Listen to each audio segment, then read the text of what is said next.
Good Monday morning and welcome to the Livingston Parish News Morning Show. My name is McHugh David, publisher and editor of the news. Appreciate you joining us this morning. If you're watching this live, thanks for that. If you're watching one of the either audio or video pre-records that we put online later, appreciate that as well. Hope you had a great Thanksgiving weekend. We're going to jump right into it with a little bit of traffic. There is an accident on I-12 westbound, which is back traffic up almost to Juban Road. There are some intermittent places where you're going to feel like you're going to get through, but then you're going to smack back into it.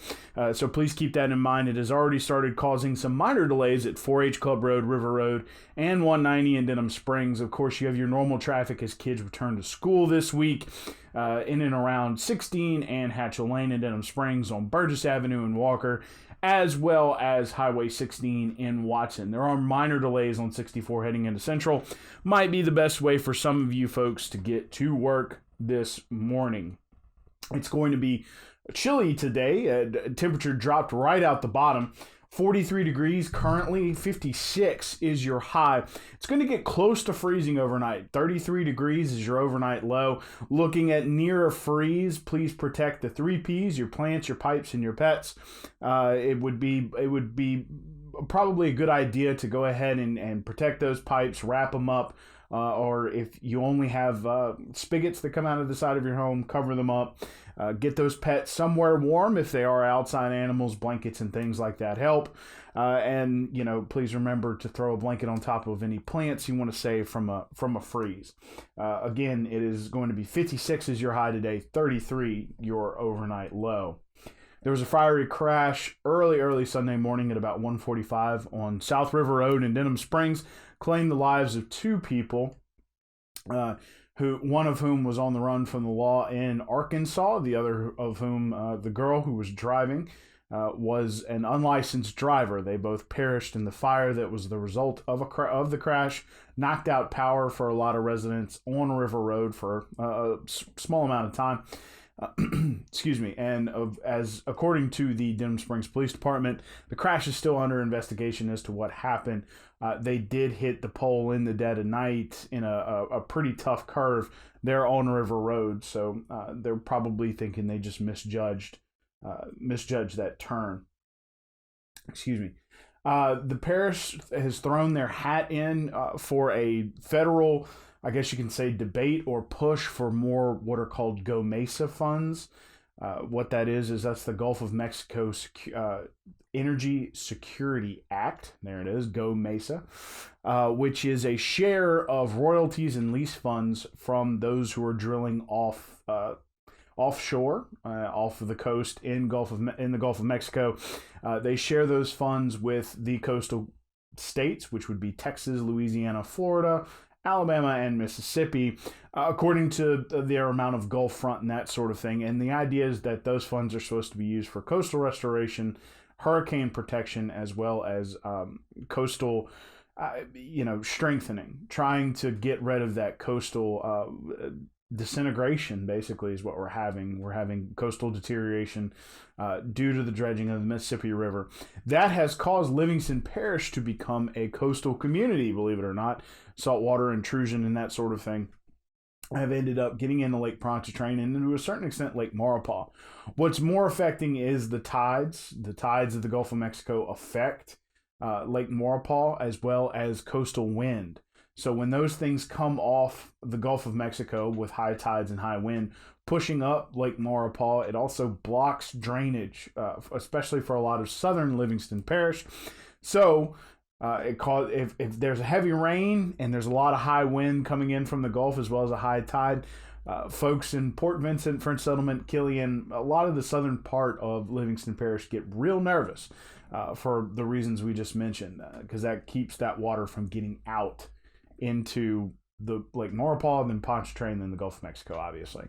So be keeping an eye on that. More funds means more projects and more things to do to try to defend against that. Currently, Go Mesa funds are being used for waterway cleanup, as well as part of the weir, repairing the weir in South Livingston, where the Amite and the Amite Diversion Canal meet.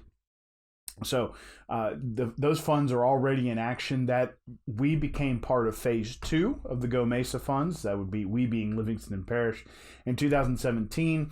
However, there was concern that Congress may rededicate those funds, so the parish went ahead and bonded out enough money to do the waterway cleanup and the weir repair, and they will continue to receive Go Mesa money to pay for that bond that kind of locked it in for that use. Now they're throwing their hat in with, as mentioned, the feds or the Washington delegation for Louisiana, trying to get more money out of that Go Mesa fund and out of those oil companies, looking to get a larger share of that for use here in Louisiana. So it'll be interesting to see if they can get that $700,000 up to something a little more. Excuse me. What is a traffic impact study? We've talked a lot about it. We kind of dove into it, talked to a local engineer about it. It's a tiered process based on the number of, well, first, let's talk about this. It is a required study as part of subdivision development in Livingston Parish to determine if improvements have to be made to local roadways in and around the subdivision to keep what's called the level of service. That means that you cannot cause serious and crazy extra traffic if you build a subdivision without building improvements to keep that from happening. There are certain tiers that come with a traffic impact study, starting up to 39 trips per day. Now that's trips. That's not, they don't count it. It's technically a count of people, but they count it by a number of peak hour trips. So the idea is that you could have, and this all comes from a civil engineering study, you could have 39 homes. Everybody could have 3 or 2 cars. They could have an average of 2 cars, but only 40 of those are moving during peak times because everyone else is maybe a stay-at-home mom. They go to work later, that kind of thing. So there's some interesting work room there for some of these subdivisions. Now, as they grow in tiers, you find that the restrictions get a little more stringent. The actual impact study does not apply until you get over 75 trips. So 76 to 400 trips is the first tier in which the actual traffic impact study must occur. For a lot of subdivisions that are being built in Livingston Parish, that's a pretty easy mark to hit. In some cases, it's not, though. So those that come before can either use a traffic study already done for another subdivision that is of similar size, or can do what's called a traffic impact statement, where they hire their own engineer and then they send out with the parish planning and roll it out from them. Again, anything 76 trips or more, and again, a trip is somebody during peak AM or PM hours going in and out of the subdivision, so in and out counts. That's what determines these thresholds. And again, 76 to 400 is the third tier, and then 400 plus is the fourth tier, and that's what requires an even deeper study. And a lot of times, especially if the subdivision is near a state highway, that also requires participation with the Department of Transportation and Development. So it does get rougher as you get higher. The interesting thing is that a lot of that's tied to the drainage impact study, which we will talk about later.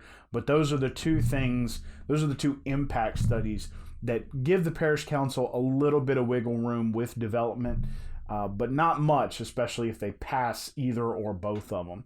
Of course, there are certain building codes and requirements that must be followed. So if a developer is asking for a waiver, there is some control by the parish council. Otherwise, all of this stuff, once it leaves the council's hands, is handled by the parish administration.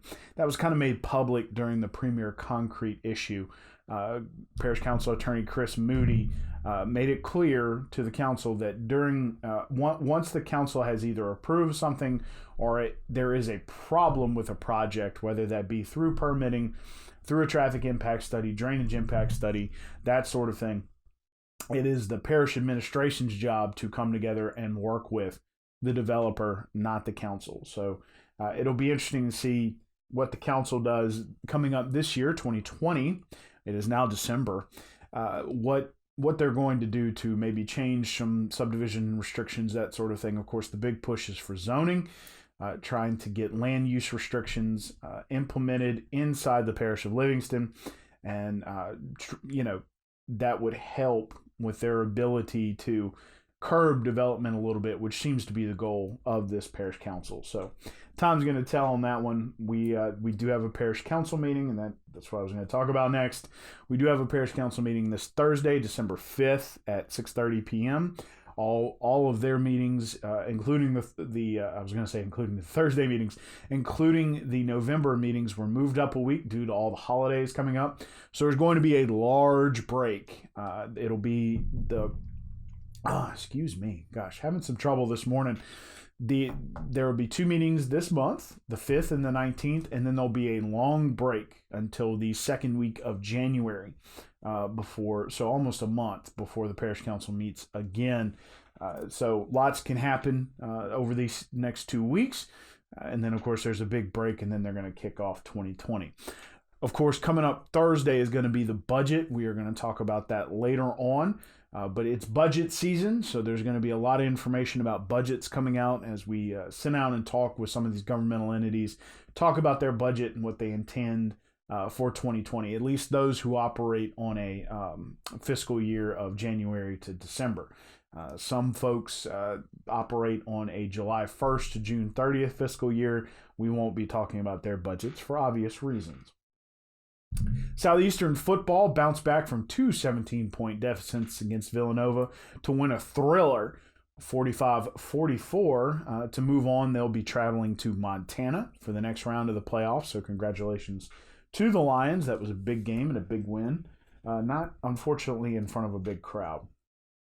According to Mr. Rob Neorman, there was roughly 4,000 people out there. Stadium holds about 12, so... and unfortunately, they will be traveling for this next week. The Livingston Leadership Alumni through the Livingston Parish Chamber of Commerce is holding a blanket drive for this time of year. It's very appropriate, and obviously today it got very cold. They will be accepting those blankets at their office on Veterans Drive.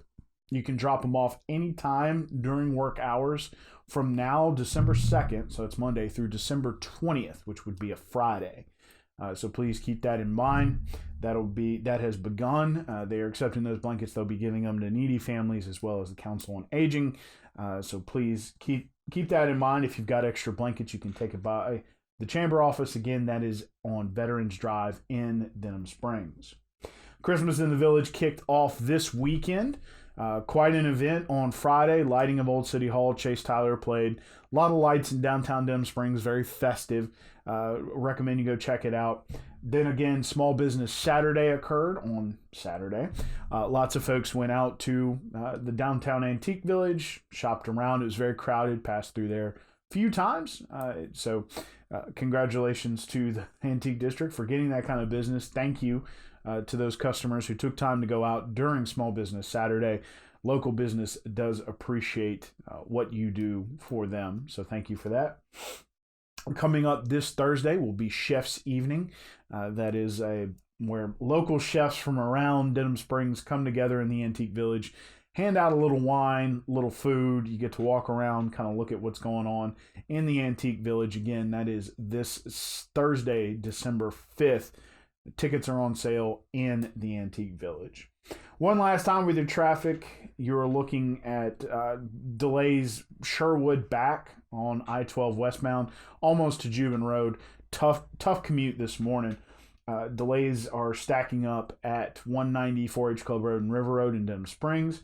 Minor delays on 64 heading into Central, as well as some delays in and around the schools as folks are getting kind of back into the groove for about 2 weeks before we have another break again.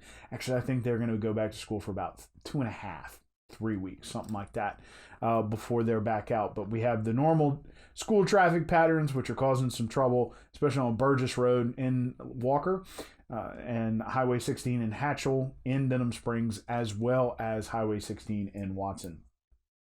It's currently 43 degrees. 56 degrees is your high today. 33 your overnight low. A reminder that it's going to be right there up against a freeze. Better to be safe than sorry. Protect your three P's. your pets, your pipes, and your plants. Remember, you can wrap your pipes up, or they have special covers if you just have a spigot now. Blankets, if you have outdoor animals, putting them in their houses or, keeping them under covered shelter with blankets is always a good idea, as well as covering up your exposed plants with blankets to try to protect from that hard freeze. One last time, my name is McHugh David, publisher and editor of the news. Appreciate you joining us this morning for the Livingston Parish News Morning Show. We hope you had a great Thanksgiving. Remember that you can catch these shows at www.livingstonparishnews.com/podcast. You can also find our long form podcast there as well. We did a couple last week. We're going to be doing a couple this week. Excuse me. We are also on Facebook, Twitter, LinkedIn, Instagram, and YouTube. We are on once a week in print. We're also online, as mentioned, but as a part of that online, we also have an app. So good to be back in the booth with you this Monday morning. I will be back at you tomorrow morning. Hope you have a great day today. It is supposed to be very sunshiny, although a little chilly. And please, please, please stay protected tonight, close enough to a freeze to count. We hope you have a great day. We'll see you tomorrow.